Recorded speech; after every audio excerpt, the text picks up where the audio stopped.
K-People nos lleva al fondo de una mazmorra, somos unos nigromantes y hay que despertar a la oscuridad. Suena bien, ¿verdad? Fijaos.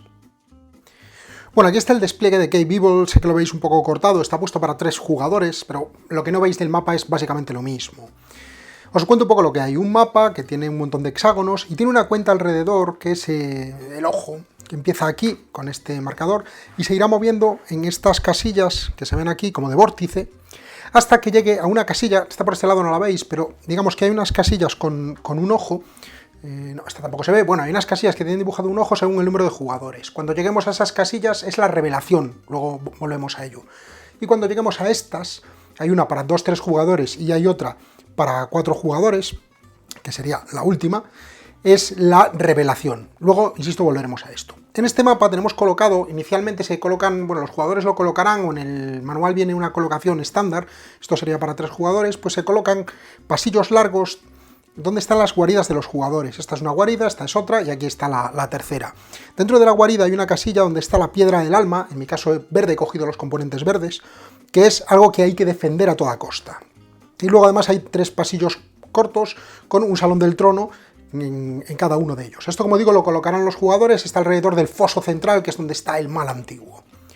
Luego tenemos mazos de cartas, 4 mazos de cartas de juego normal, que son el mazo de soborno, de constructos, de invocaciones y el mazo de abismo, y tendremos también el mazo de excavación. Por último, antes de empezar, los jugadores escogerán una de estas, sin ver, por supuesto, una de estas cartas, que es el mal absoluto, se pone ahí y hasta que no se llegue al icono del ojo, que es el que no veíais, que es como este, pero con un ojo, no se revelará. Cuando se revele, todo el mundo podrá verla, pero no está en juego todavía, hasta que se llegue a este icono, que es el de aparición, que entonces sí que estará en juego. Ahora entenderéis para qué va eso, porque es la condición de victoria. Tenemos un tablerillo donde poner recursos, hay 3 tipos de recursos, llama oscura, vil metal y vísceras, en valores 1, 3 y 5. Y eso en cuanto a la preparación, digamos, genérica. ¿Cuál es el objetivo del juego? Pues los jugadores encarnarán nigromantes que tienen que quedar en pie, tienen que ser los últimos que queden vivos. O bien intentar cumplir las necesidades del mal, que está aquí, el mal antiguo, una vez que se descubran. Es decir, si durante la partida, antes de que lleguemos a la aparición del mal final, solo queda un nigromante en pie, ese gana. Podemos atacarnos y todo esto. Si no, cuando se llega al icono de revelación, el del ojo, le damos la vuelta y vemos qué va a pedir el mal absoluto cuando llegue aquí, el mal antiguo, para poder prepararnos un poco. Siempre que no quede un solo nigromante, claro. Y cuando lleguemos aquí, esa carta del mal antiguo se pone en funcionamiento. Si cumplimos lo que nos pide, habremos ganado la partida. Así que tenemos un par de maneras. ¿Y qué tienen los jugadores? Pues tendrán una carta de escuadra de nigromante, que va en su color, en este caso verde, va con una N. Tendrán una carta de nigromante al azar, me ha salido esta, que se coloca en la escuadra del nigromante y empiezan con 3 recursos de valor 1 de lo que quieran. Y luego hay 5 cartas de escuadras, aquí tenéis la 1, la 2, y no veis las demás, pero también las tenemos, la 3, la 4 y la 5 en su color, junto con estas peanillas con cartón para indicar dónde están. Tenemos también las demás, que no las veis, están aquí, para cada una de las escuadras. Además, la del nigromante, la de la N, que tiene el rostro del nigromante, empieza donde la piedra del alma. Y por último tenemos unas cartas iniciales. Los jugadores tendrán pues 2 cartas del mazo de soborno, una de necromonje, una de invocación y una de constructo. Estas cartas se podrán invocar durante la partida para ir creando pues distintas escuadras de monstruos que nos permitirán movernos. Como digo, el objetivo es mantenerse en pie o cumplir los designios del mal antiguo. Y para ello moveremos nuestras escuadras, que estarán formadas por cartas de criaturas. Por todos estos túneles podremos excavar nuevos túneles y podremos enfrentarnos tanto a monstruos errantes que aparecerán por aquí. Al inicio de la partida hay que hacer unas tiradas de aparición, como contra otros nigromantes. Una manera muy fácil de matar a otro nigromante es destruir su piedra del alma. Si destruimos la piedra del alma, hay que protegerla bien, ese nigromante está fuera de la partida. Cuando hay que hacer una aparición, por ejemplo al principio de la partida, tenemos una carta que nos indica cómo es la aparición. Lanzaremos un dado de 4 caras 2 veces. La primera, me ha salido un 2, nos dice que aparece, en este caso aparece una carta, hay que revelar una carta del mazo de constructos. Y luego nos dice ¿cuántas? ¿Qué cantidad? Pues volvemos a tirar, pues 3. Pues 3 cartas del mazo de constructos. Levantamos y pueden ser objetos, pueden ser monstruos, etc. Cuando nos aparece un monstruo, simplemente dejamos la carta del monstruo en un lado y le ponemos una de estas fichas, hay un montón de ellas con números, son monstruos errantes para indicar pues dónde aparecen o dónde están, para saber dónde nos encontramos con ellos en el tablero. Luego os cuento, la dejo aquí para contaros luego cómo va el combate. Bueno, pues eso es digamos, la preparación. podemos empezar la partida con un turno que es bastante rápido, es un turno de 4 pasos. El primer paso es combatir contra oponentes adyacentes o monstruos errantes adyacentes. Es opcional, o más bien, será siempre que estemos, que alguna de nuestras escuadras esté adyacente a un monstruo. Si eso pasa, o a otro nigromante o a otra escuadra. Si eso pasa, combatiremos. Luego os cuento en detalle el combate. El segundo paso, que esto sí es obligatorio, es conjurar. Robaremos una carta, podemos robar una carta del mazo que queramos, y tenemos dos opciones con esa carta, que es, o la mantenemos, nos la quedamos en la mano, por ejemplo, yo robo una carta del mazo de constructos, me la puedo quedar en mi mano, no hay límite a las cartas en la mano, o puedo descartarla para obtener uno de los dos recursos que aparecen aquí en la cantidad indicada. Puede ser o 3 de vísceras, cogería 3, o 4 de llama oscura, cogería 4. Eso ya lo que yo quiera, pero solo uno de los dos, en la cantidad completa, pero solo uno de los dos, y la descarto. La otra opción, como digo, es quedármela para después. Si cuando levanto una de estas cartas me aparece algún evento, hay algunos mazos, por ejemplo el de Abismo, que tiene más eventos, estos eventos se dejan en mi zona boca arriba y en orden según van apareciendo y vuelvo a robar hasta que encuentre una que no sea un evento. Los eventos son cartas horizontales. Y luego os cuento, voy a dejarlo por aquí, luego os cuento cómo lo resolvemos.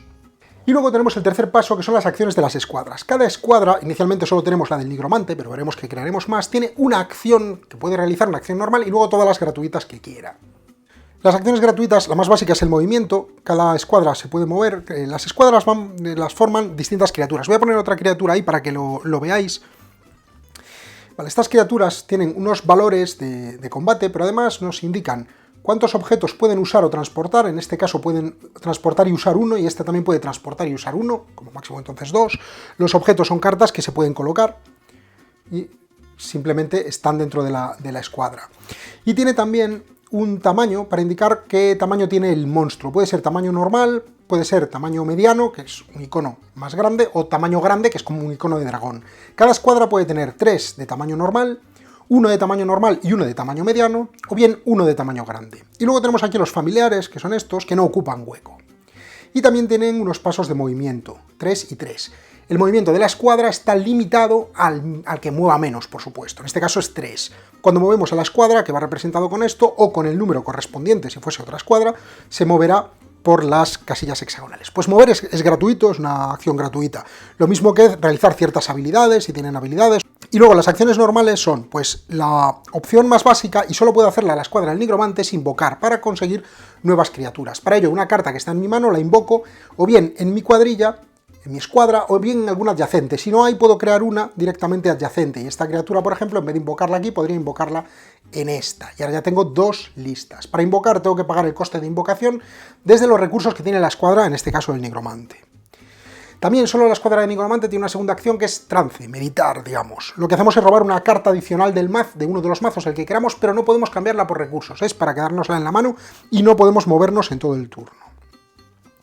Luego podemos lanzar hechizos. Hay algunas cartas de hechizo, que son como las de objetos que os enseñaba. Esas cartas de hechizo pues se pueden lanzar siempre que haya alguien que pueda lanzar hechizos. Un lanzador de hechizos tiene este icono, de manera que el nigromante puede lanzar hechizos, por ejemplo, pero este familiar no puede. Aunque tuviese un hechizo, porque puede transportar un objeto o hechizo, no puede lanzarlo. Luego también se pueden excavar. Si tenemos una escuadra que tenga un excavador, es una criatura que tiene un icono de pico, puede excavar. Para excavar simplemente robamos una carta del mazo de excavación, la dejamos junto a la escuadra correspondiente y ponemos 3 fichas de excavación encima. Y la escuadra ya no puede hacer más en ese turno. En el siguiente turno, cuando le vuelva a tocar, tendremos que ver el valor de pico, hay un iconito de pico que tiene un número, pues el valor, que son las fichas que se retiran. Si el valor fuese 2, por ejemplo, puedo retirar 2. Como todavía quedan fichas, no puedo hacer más en ese turno. Si quiero hacer otra cosa, tengo que abandonar la excavación. Y en un tercer turno, por ejemplo, si tuviese un valor 3 ya lo habríamos hecho, pero vaya, en un tercer turno volvemos a tener un valor de 2 en este ejemplo, entonces quitaría la que queda, el otro punto se pierde. Y ahora le doy la vuelta a la carta. Si es un evento, lo dejo en mi zona y robo otra hasta que me salga una que no sea un evento, por ejemplo esta, que es una antecámara. A la hora de colocar, pues simplemente tengo que colocar la antecámara en la sección correspondiente, creando así, puedo crear túneles, pasillos, etc. Bueno, tendría que estar adyacente y creo de esta manera distintos mapas. Si fuese a colocarla, por ejemplo, en este lado y piso alguna, para que no haya desniveles, podemos utilizar, si esto por ejemplo fuese así, no solamente estaríamos cubriendo como nuevo, bueno, más bien fuese así, estaríamos cubriendo como nuevos estos dos, porque los otros dos están ya ocupados por una loseta. Pues para eso tenemos estas losetillas de 1, que nos permiten crear como formas adicionales para que no haya ese solapamiento. Así podemos ir expandiendo nuestra mazmorra. Y las dos opciones que quedan son opciones casi de combate. Podemos combatir, ahora os cuento cómo funciona, un combate normal, un combate de apoyo, si hay varias escuadras combatiendo del mismo equipo, combatiendo contra uno, que básicamente se combinan un poco, o podemos también combatir a distancia en algunos casos, si tenemos algún arma a distancia. Y además, si hay un monstruo errante como este, podemos combatir con él y podemos también intentar contratarlo o podemos intentar someterlo, que no es lo mismo. ¿Cómo funciona todo esto? Bueno, el combate es un combate que, como digo, ahora os cuento. Pero cuando hay un monstruo errante yo puedo intentar contratarlo. Para ello tengo que pagar los recursos que están aquí. Y ojo, esos recursos tiene que tenerlos mi escuadra. Esta es la escuadra 1. Si tuviese esos recursos podría pagarlos y contrato al monstruo, que se va a mi escuadra siempre que haya sitio y queda disponible para mí. Otra opción es someterlo. Básicamente es combatir con él, hay que decirlo antes, quiero combatir o quiero someter. Para someter combato con él y si gano, pues lo he sometido, he aprendido quién manda y nuevamente también iría a mi escuadra. En cambio, un combate normal, tanto como contra monstruos errantes como contra otras escuadras de nigromante, va en función a lo que tenemos, a los atributos, digamos, que tenemos en cada uno de las criaturas. ¿Cómo funciona? Pues bueno, tiene bastante chicha, pero básicamente es, yo escojo, como atacante, escojo uno de los atributos que tiene una de las criaturas de mi escuadra. En este caso solo hay una, pero si fuesen dos, pues escojo el que quiera. Por ejemplo, vamos a suponer que escojo, pues, da igual, uno cualquiera, este por ejemplo, Sed de Sangre, que tiene un valor 8 y la otra criatura tiene un valor 6. Vale, lanzaré un dado de 12 caras y sumaré todo, 8 más 8, 16, más 6, 22. Además, puedo tener alguna habilidad o algo que cambie esto. Y mi rival hará lo mismo con ese mismo atributo. Lanzará el dado, sumará su atributo. Eso hará que uno de los dos gane. Una vez que uno de los dos ha ganado, el rival, ahora el defensor, escogerá otro atributo que tiene que estar adyacente al que yo he escogido. Es decir, si he escogido este, pues tendrá que escoger este, que es esquiva, o este, que es armadura. Escoge uno de los dos, suma, lanza el dado y da un valor. Y yo tengo que escoger el mismo, sumo, lanzo un dado y dará un valor. Esto nos dará otro ganador. Si el que ha ganado los dos envites, digamos, es el mismo, ya está, esa escuadra gana y la otra se muere. Cuando una escuadra se muere, se retira por completo, las cartas se dejan, las cartas de objetos y demás se dejan en la zona, las criaturas se las lleva el ganador como trofeo, digamos, no van a su escuadra, se queda a un lado como trofeo, que puede ser algo que nos pida el mal ancestral si se levanta, y dejamos pues otra de estas letras en la casilla con los objetos y demás. Además se quedan recursos de vísceras, según el tamaño de las criaturas, quedan recursos de vísceras porque es, bueno, muerte a fin de cuentas.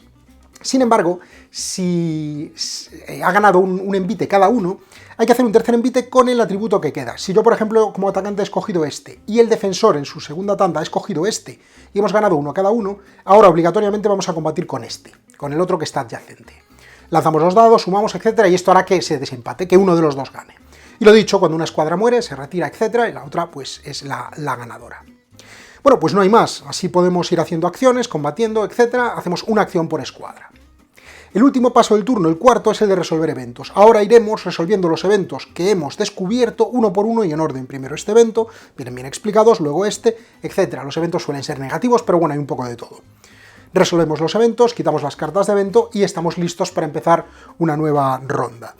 Decir que cuando invocamos alguna criatura de nuestra mano, una carta aquí, esto avanza un punto. Y después de una ronda completa, es decir, yo hago mi turno con las acciones, luego el siguiente, cuando le vuelve a tocar al inicial, avanza otro paso. De manera que esto avanzará bastante, bien por invocaciones, bien por los pasos, el paso del tiempo sin más. Y repito, cuando lleguemos al icono de ojo podemos ver la carta de mal ancestral, que también hay unas cartas más grandes que podemos buscar que nos explican exactamente qué quieren, y cuando lleguemos al de revelación, pues estará en juego y habrá que lidiar con él. Pero si antes somos el único nigromante en pie, habremos ganado.